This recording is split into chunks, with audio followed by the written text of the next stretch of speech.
Hello. We want to talk to you today about creating more bloody space in our lives. Everyone is feeling a lack of spaciousness in their lives, overwhelm, clutter. The age of information is on top of all of us. Our lives are too busy. And while it's a complex issue and there's a lot going on, bottom line is life will suck up will just emerge into any space that you have if you do not intentionally create containers to hold your life in. It will. Like wherever you leave big gaps of space, it will be filled up with randomness, right? Those busy tasks that are just never ending. And it will be filled up with your habitual ways of being. That in general, a lot of them aren't serving. Like scrolling Facebook, like doing those things that are brain sucking and numbing because you do need space, but you end up doing it in ways that don't actually serve you. They'll also get filled up with things that are, again, being driven by your underlying belief systems around I should be doing more, it's lazy if I just sit here, I could be contributing more to the world. Like there's so many different stories that we tell ourselves, and you all have your own self-talk as to why you keep filling everything up more and more. And so there's a claiming piece to that. And I think Karen and I are going to talk about that more next video. But what we really wanted to share today is 2 simple tools to start creating that sense of spaciousness in your life, like right now, without having to do a lot of healing work, a lot of transformation. But doing all that actually helps you. This too. It helps you implement. Yeah, those things are super, super important, but that's more than a Facebook Live. But this we can give you right now. So the 2 simple tools that we use. The first one is the simplest one, so let's start there. You need to create a sustainable balance in your life between the activities in your life that are draining you and the activities in your life that are filling you up. And it is okay to have things in your life that are utilizing your energy. They're still important to you, hopefully. They're still aligned with what's really important and on track for you, but they are taking away your energy. They are asking you to expend energy. Some of them won't be important to you. Yeah, you want to look at those ones and get rid of them. But like even the ones that you feel are important and are really committed to you can still take down your energy and exhaust you. Okay? You need to balance that sustainably with what fills you up in life. And this is leading us into claiming rest and self-care. And we're not going to go there this video, but like it's actually critical to create sustainability. You just can't have your energy going out and out and out and hope that somehow it'll get topped up if you don't claim that. So a couple ways to do this. Well, I just realized we need to plug the computer in. I'll do that. You talk.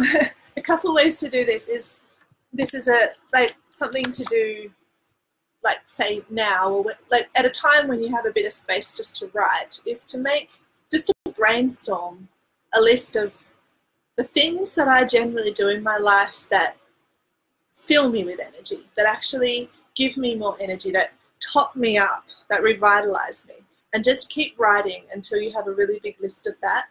And then next to that, like draw a line down the page, a big list of things that I generally do in my life that drain me of energy, that when I do them, I feel like I have less energy.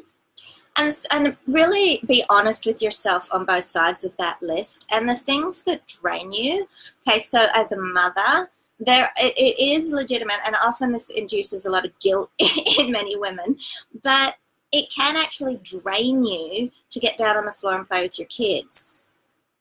Okay, it depends on the intention that you're bringing to it and a lot of stuff, but like it's legitimate to say that caring for my children can actually be a draining activity. Not in every instance, probably, but I think that we have a sense of guilt that it's not cool to write that in our this drains me list, because we love our children, like they're important to us, and showing up for them is super important for us.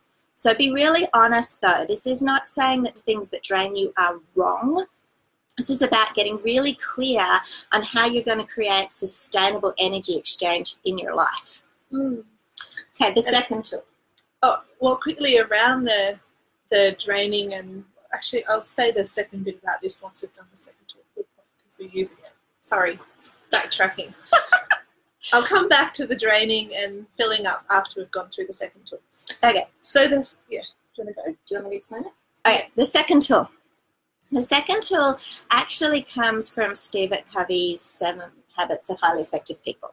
And we've been working with it a lot really consciously lately for months now, exploring how we want to adapt it into our lives and a more feminine mode and for mothers and all the sorts of things that we do. And it's a really powerful tool and it's created massive shifts. So we want to bring it to you here on this live. So essentially the model is, think of quadrants, 4 quadrants. So 1, 2, 3, 4. Okay. And if you were to divide up everything on your to-do list or everything in your calendar this week, and you were to put it all, assign it into one of those quadrants. So actually do that on a bit of paper. It's actually, yeah. Get a bit of paper, draw a cross down the middle, and you have 4 quadrants. Yeah. Okay, so there are the 4 different quadrants. In your top left quadrant, what you're putting there is things that are super urgent, high priority tasks, and that feel important. Yeah. Okay. So, like, yeah, I absolutely have to call the plumber today because the toilet's broken. Like, all those emergency things that actually feel super critical to you. In the top right column, so next to it, are the things that are really important to you, that is high up there on the priority, but aren't urgent as in it's an emergency, but you know that it's important and you want to get them done. So in like a reactive kind of mode, they're the things that we often don't do. We say we want to do them, but we never get to them. Because it's not urgent. And the urgent thing is just trumpet. Overloading you. Mm-hmm. Okay, in the bottom 2 quadrants, on the left-hand side, you've got things that are urgent to other people. So they're urgent, they're emergencies, but they're mostly coming from other people, and they're not even feeling super... They're not important to you. They're not important to you. Somehow you've committed to them. Let's be real, we often say yes, and we don't want to say yes. But they're things that you're being driven by other people's urgency on these. And then the last quadrant, the 4th quadrant, is things that are not urgent and are not even important to you. You might be wondering why you put stuff in that quadrant. Ideally, you don't. But in reality, here's what we do. When you look back over your week, you go, oh, yeah, I had that Netflix binge and watched 6 episodes or something, and I scrolled through Pinterest or Facebook for a couple of hours because I needed downtime to relax. Or it's because you've pretty much burnt yourself out being in the urgent quadrants, like pushing yourself to do the things that feel urgent, that you're burnt out and you're forced to go and like check out. Yeah. And so what typically happens when you're feeling overwhelmed and busy is that first quadrant, that, oh my God, it's an emergency, the sky is falling. On the top and the bottom, those urgent things, they run your life. Like, oh my God, this is my day. You wake up thinking about them. They're your top to-do list. They're the stresses. And that's the things that you're pushing for. Regardless of anything else, this has to happen. I've got to get these off my list. And then you get burnout, overwhelmed, stressed, and in total freak out. And when you get any sort of space at all, you flip into that bottom quadrant of this is mind numbing. This is not important to me at all, really, on the scale of things. And you'll say to yourself, I need a break. I need to just sit back and rest. Okay, so that's what it looks like when you're swinging between in an out-of-control busy life. And what happens is then some of these, because you've then like totally zoned out and gone into zombie land down in that 4th quadrant, some of the things that were on the important but not so urgent quadrant actually move over to urgent, because now all of a sudden they are urgent. And then you go back there and you do them and you go, well, now I'm burnt out, and you get back down there. So you're swinging into, you're actually in totally reactive mode, and you're just swinging from emergency and high priority to high priority. We've all been there, we've done it. Kara and I have done it. We still do it sometimes. It's unpleasant. Okay, your priority, or what you're aiming to do, is to get yourself into a position where everything that you do in the day is in that magical 2nd quadrant of this is important to me, But it's not emergent crisis yet. Or at least everything that you plan. Everything you plan, because stuff will come up. Unexpected things come up, and that's where they can be in the urgent and important, like things that you could not plan, like your child gets really, really sick and you just have to be there with them. That's okay, but you don't want all your planned things to be in the urgent box. Because then when the unexpected ones pop up, they send you into complete overwhelm. It's like, oh my God, I can't do anything else. Get out of the reactive urgent mode as much as possible. And the other thing that we want to share that's a real takeaway around this too is self-care, that things that don't drain you, the things that top you up, should be in that second quadrant. They're actually legitimately important to you, okay? And often we put the self-care down in that fourth quadrant, but that self-care is not deep, nourishing, refilling self-care, which is a whole different topic. Yeah. Prioritize self-care as an important part of your life. And so the way you can do this like on a daily basis or a weekly basis, whatever works for you, but just draw that quadrant up, and then everything that is in your head or on your to-do list or on your calendar, well, it doesn't have to be absolutely everything, but the things that are really pressing, put them where they would go in one of those boxes, and have a look and go, well, like, where is everything that I was planning on doing today or doing this week? And if way too much of it is in the urgent boxes, especially in the one that's not even important to you, then you need to reprioritize it. You need to look, well, what are the things that I can do that are important but not urgent, and make them a priority. So what happens is you start looking like everything's over in this column where everything's urgent. The more you do this exercise, you will find without doubt that you start operating more from, oh, this is important but not urgent. And it's that not urgent, like, oh my God, this is urgent.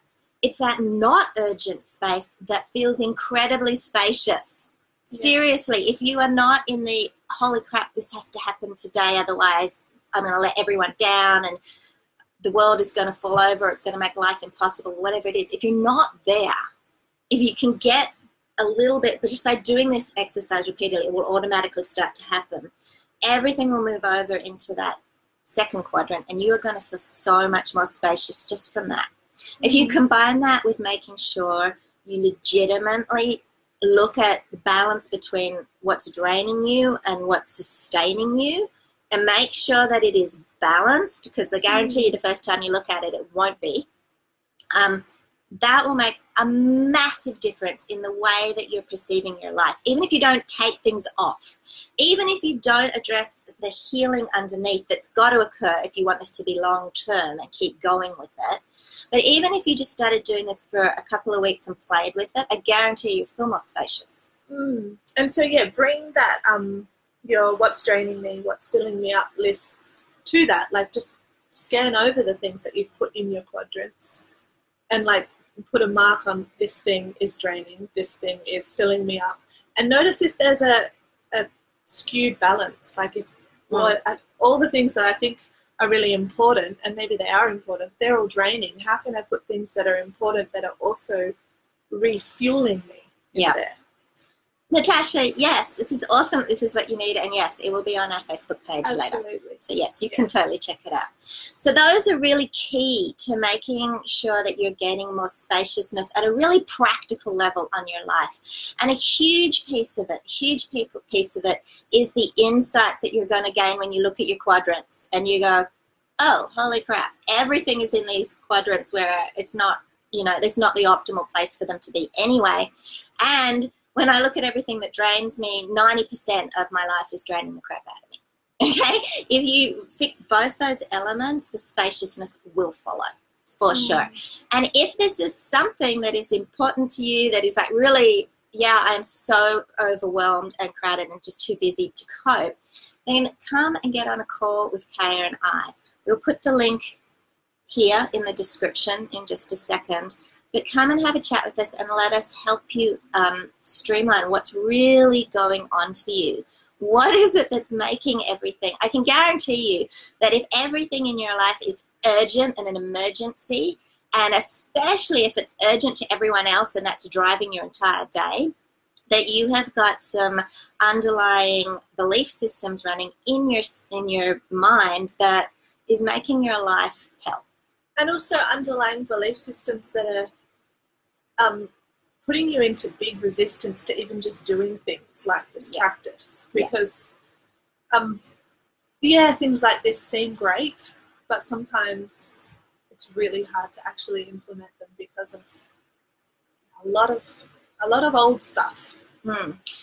Everyone has stuff. I guarantee you that there's stuff sitting there from perfectionism, overachievement, not enoughness, more is always better, I need to keep going if I just plow through it enough. There's so much in your mind chatter that will blow your mind. So if that's interesting to you, then get on a call with us. So until then, much love, everyone. I hope that you find a pocket of space today. You are so worthy of it. Bye.